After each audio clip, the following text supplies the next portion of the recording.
Hemos indicado que se inauguró el Seminario Anual de Investigación del CIES 2023, un espacio donde se ha conversado sobre temas importantes de desarrollo económico. Uno de ellos ha sido analizar un poco el entorno global, sobre todo en Latinoamérica. Y precisamente vamos a aprovechar al director del Hemisferio Occidental del Fondo Monetario Internacional, Rodrigo Valdés, quien hoy realizó una ponencia en este evento para que nos dé también unos pronósticos de cómo le está yendo a nuestra región.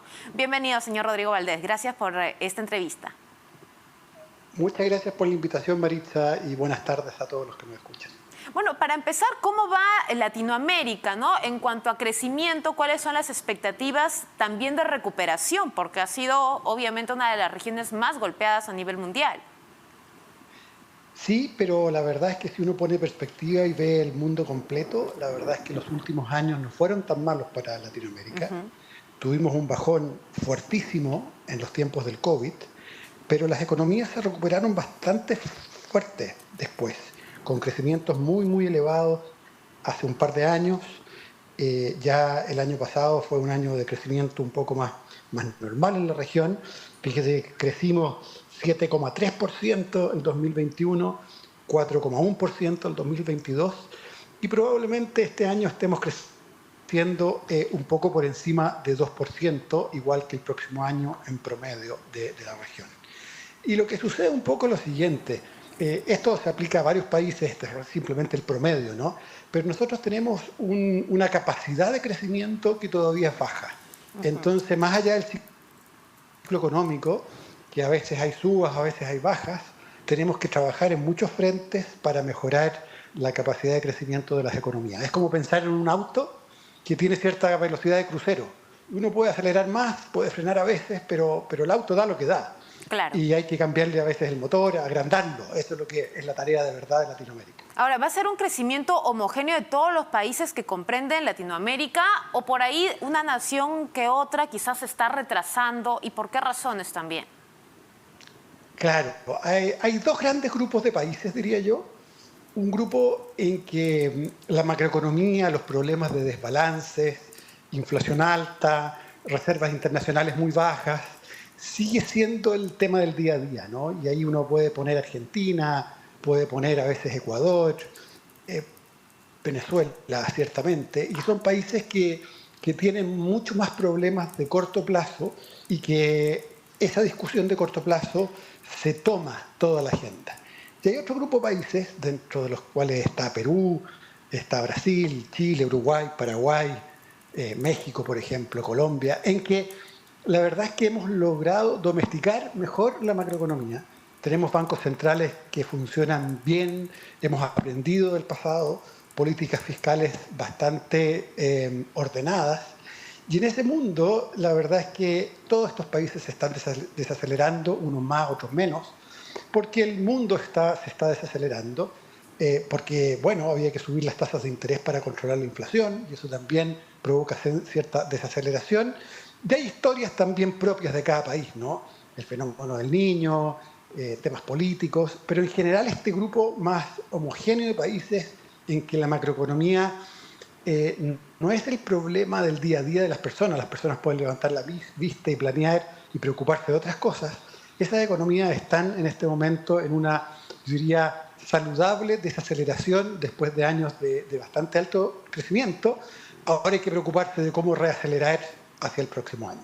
Sin embargo, hay riesgos todavía. Uno de ellos es el fenómeno del niño y hoy usted en su exposición había indicado de que este factor climático iba a golpear de diferente manera, ¿no?, a los países. Algunos quizás se beneficien incluso. Si nos podría explicar al respecto. Claro, exactamente. Hay un grupo de países que lamentablemente el fenómeno del niño les cae muy mal, ¿no? En Centroamérica, en promedio, en la República Dominicana, en Colombia, Ecuador, en Perú, los países más del norte, del lado del Pacífico. La verdad es que en promedio los fenómenos pasados han producido un crecimiento entre 1 y 2% más bajo de lo que habría sido sin el niño. Después hay un grupo, dentro de los que está Bolivia, Chile, México, que no tienen efectos demasiado importantes. Y hay un grupo del lado más del Atlántico, donde empíricamente se ve que Argentina, Paraguay y Uruguay la verdad es que tienen un crecimiento más alto en años en que el fenómeno del Niño está presente. Para ellos las lluvias se normalizan, digamos, de alguna manera. Así es. Así que los efectos del Niño son bastante heterogéneos en la región. Señor Rodrigo Valdés, le vamos a hablando un poco de cómo iba a golpear el Niño a las diferentes economías aquí en Latinoamérica, pero otro factor que nos preocupa y que hemos visto no solo en nuestro país, sino también en otros países, es el tema de la inseguridad, y vemos que también es un riesgo a la economía. ¿Cómo lo están mirando, cómo lo observan desde el Fondo Monetario Internacional? Bueno, nosotros estamos crecientemente preocupados y ocupados del tema de crimen y seguridad por su efecto macroeconómico, ¿no? El Fondo Monetario se interesa en temas que tengan, llamamos, efectos críticos en la macroeconomía, en el crecimiento, en la inflación, y estamos viendo creciente evidencia de que la inseguridad tiene efectos económicos de primer orden. Lamentablemente nuestra región tiene las tasas de crimen, de homicidios, por ejemplo, más altas del mundo por bastante. Casi todos los países de la región, incluyendo el Caribe, están por encima del promedio mundial. Y nosotros, haciendo cálculos bien detallados, hemos visto que si pudiésemos disminuir las tasas de homicidios y la seguridad al nivel que tienen los países desarrollados, podríamos crecer en torno de medio punto más por año. Y eso es muy alto. Es por lo tanto un tema que requiere un cuidado enorme. Aquí la economía aporta un ángulo, son muchos los ángulos que tiene este problema, pero estamos empujando a muchos otros también a pensar en el tema, porque de nuevo tiene efectos no solo a nivel personal, a nivel de peor calidad de vida, imagínense para una familia que sufre además del crimen, pero además tiene estos efectos que tienen connotación puramente económica y que hacen que las economías crezcan más lento y nos demore el salto al desarrollo. Ahora, las economías en tanto de países desarrollados que no se ubican en Latinoamérica, como Estados Unidos, por ejemplo, ¿no? En Estados Unidos estamos viendo nuevos datos sobre empleo, su inflación, si bien es cierto todavía no llega al rango meta, se está reduciendo, y hay expectativa incluso de que se cierre el ciclo de alzas de la tasa de interés. ¿Cómo va a influir esta situación en la recuperación o en el avance, en todo caso, económico de Latinoamérica? Bueno, es claramente una buena noticia que el mundo desarrollado esté ya controlando la inflación. Los países desarrollados se demoraron un poco más que los países de Latinoamérica en subir las tasas de interés, lo hicieron de manera un poco más tímida, pero están logrando tener una baja significativa de inflación, aunque, como han dicho las mismas autoridades de los países, la batalla todavía no está ganada.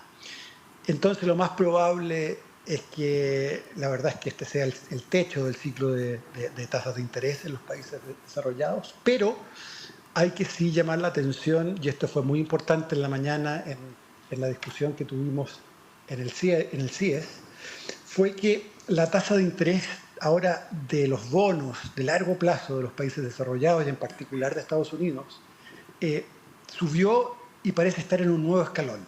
Es cierto que en las últimas semanas ha estado bajando un poco, pero la realidad es que nuestros países van a tener que acostumbrarse a que el costo de la deuda va a ir subiendo, porque al final estas tasas de interés de largo plazo no van a ser como fueron los últimos 10 años, que eran muy bajitas.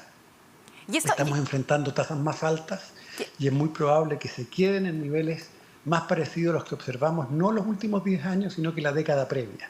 Y eso implica que eso implica que los países tienen que ser muy cuidadosos con su deuda pública y con sus déficits fiscales. Perú es un caso bien ejemplar en esto, ¿no? Porque ha sido muy cuidadoso, tiene un nivel de deuda que no es alto, pero muchos otros países en la región van a tener que hacer esfuerzos bien significativos en tratar de consolidar y bajar su deuda, porque en esta nueva etapa de tasas de interés más altas es más peligroso, son más vulnerables los países y es más caro al final del día tener tanta deuda. Perfecto, señor Rodrigo Valdés, le agradecemos mucho por la información que usted nos ha brindado sobre el entorno global de Latinoamérica y bueno, esperamos nuevamente tener más información relacionada. El director del hemisferio